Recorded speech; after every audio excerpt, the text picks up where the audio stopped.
Hey family, it's your girl Nina Soul of Soul Reaction, and I have Shauna here. We're doing a Mother's Day special, and we want to say make sure you like and subscribe to my channel, and make sure you share and comment. So thank you for being a part of my tribe, and don't forget to subscribe. All right, kisses.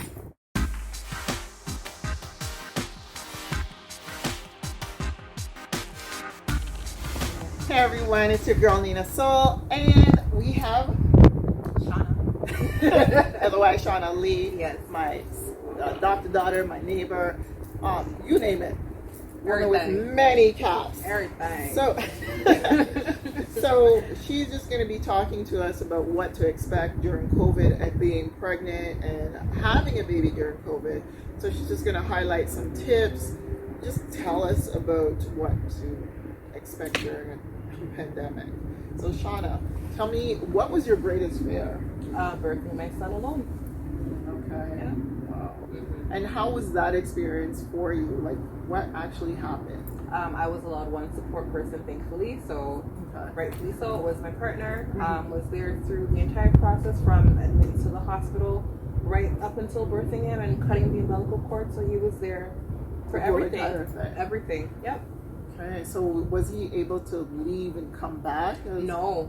If he was to leave, he wouldn't be admitted back into the hospital. They have a very strict policy about that. Okay. Yeah.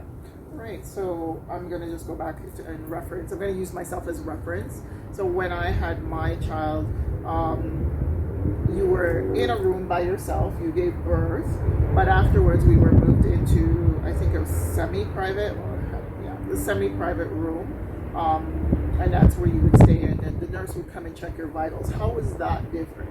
We had a totally private room, all amenities, nice, spacious, comfy, like futon, like pull-out couch for my partner. The baby had his little designated bassinet. I had, standard hospital bed, private shower. We weren't sharing anything with anybody. The only people we would see was medical personnel. That's good to know. Yeah. So ladies, those of you who are concerned about sharing, know that, it seems like you have a full private room to yourself, bathroom, and the nurse only came to check vitals? Check vitals and just ensure, about my welfare as well. So baby slept in the room with you? He did. Oh, nice. Oh, wow, so you got no sleep. Yeah, basically. As I was forewarned about.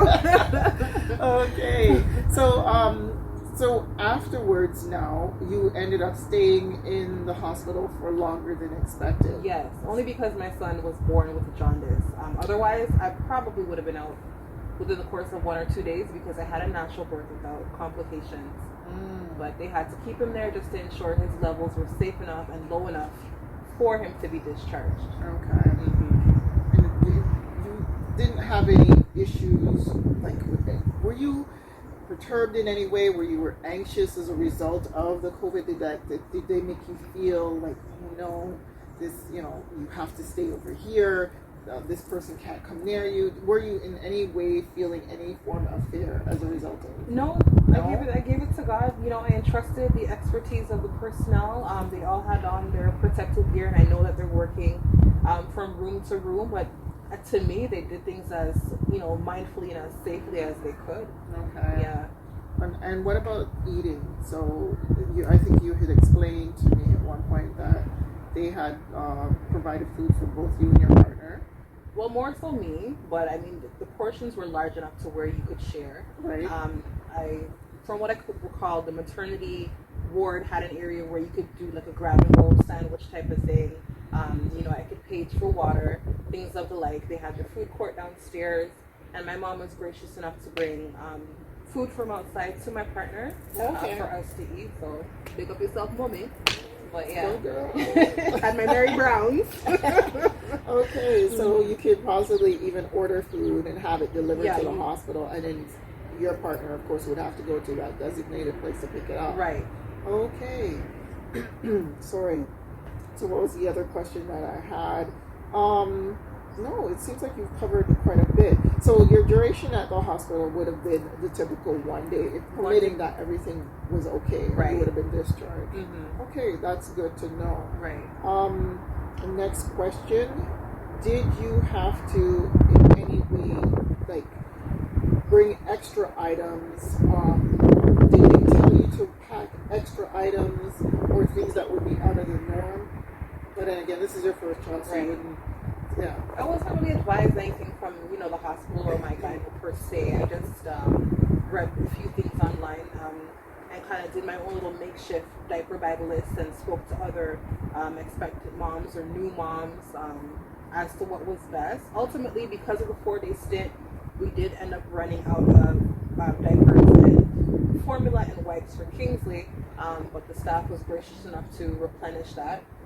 Yeah, but other than that, my clothes, my toiletries, snacks, charger, pens for documents or incidentals, comfy slippers, comfy maxi dresses, a lot of underwear. You don't know if you might be undergoing bleeding or weird tearing. You just want to be comfortable.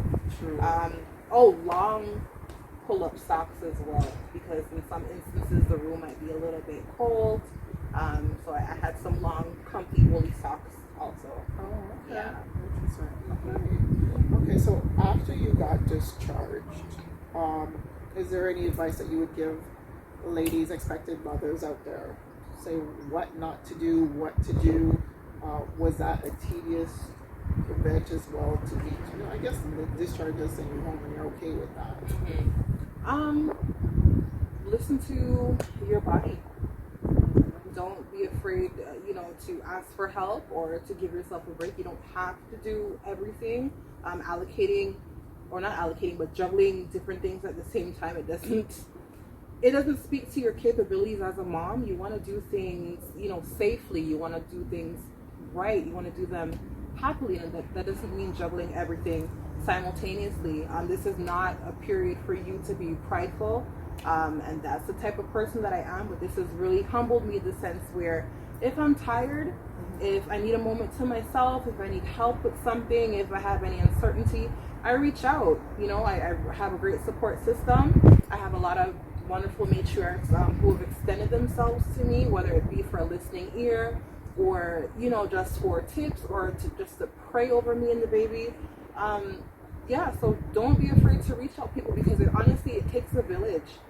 For a first-time mom, I do pat myself on the back, but, I can't thank the people enough who have, lent themselves to me so lovingly and so selflessly over the course of this entire process, because I couldn't do it without them. Yes, and that's, ladies, again, reinforcing what she just said. Reach out. Yeah. Ask for help. Don't overdo it, because postpartum is real, guys. It's real. We feel that we can manage so much. We are independent. We are strong individuals. Mm-hmm. But if you have a partner, a husband, children around you that can help you, just do simple things. Let them do it. Mm-hmm. Let them do their part. Let them be part of the process. Yes. Yeah. Because we had an encounter with her where she felt she was Superwoman and almost went into a dire strait. So I'm just encouraging you, do ask for help. Yeah, and allow yourself those 6 weeks to heal, because with me, again, silly me, not even factoring in the trauma in which your body undergoes. Like, I felt fine, but internally I was still healing. Mm-hmm. So give yourself that time to recoup. You're gonna need it. Things have been shifted. Things have been stretched. That was trauma that you went through to deliver your child, or you're going to go through. Not to scare you. No, but it's the reality of it. Your body goes through so much, and it's not only physical; it's mental. Mm-hmm. So if you're feeling that you need help, don't be afraid to ask. No. Don't feel that you're diminishing any part of you by subjecting yourself to asking for help. No, and there's strength in recognizing those instances. It makes for a better mom to say, what, I'm weak in this area, be my strength, and then in turn you learn as you go along. Because I went into, panic mode. I knew there were, in the early stages as a first-time mom, that there would be instances where I would solely be left alone with my son. But now it's like I could juggle different things at once, and he's, happy, healthy, a bouncy little man, and I could do that in confidence and with confidence, because in instances where I wasn't as experienced. I allowed people to help me. There we go. Yeah. So that's our little tidbit. I think we covered the major things. Mm-hmm. So another thing that she had talked about was breathing. Yeah. I'm still going to encourage you to meditate, learn how to breathe, listen to your body, as she was saying earlier. Yeah. It's so important, especially during the process of Labor. birthing, labor, that you really take those deep breaths and listen to your body and follow through, because that can throw the whole Process off. Yeah. completely. So thank you so much for Of doing course. this and sharing your insight. And we know it's personal information, but there's a lot of inquiring minds out there, and kind of nervous about what to expect and don't know the processes or what has changed since. Right. So thank you so much for course. doing this for us. Of course. We want to thank you for being a part of our tribe and part of our family, and thank you again for subscribing and being here. Don't forget to make a comment, thumbs up, hit that thumbs up. Let me know you like this video, because if you want me to grow, I need that. And I need your help. So I am asking for your help. So thank you again, Nina Soul, and Shauna Lee, blessings. happy Mother's Day, y'all. Oh, happy Mother's Day. That was the whole point of this video. Happy Mother's Day, ladies and mothers and aunties. Yes, we love you. God is love. Bye, bye.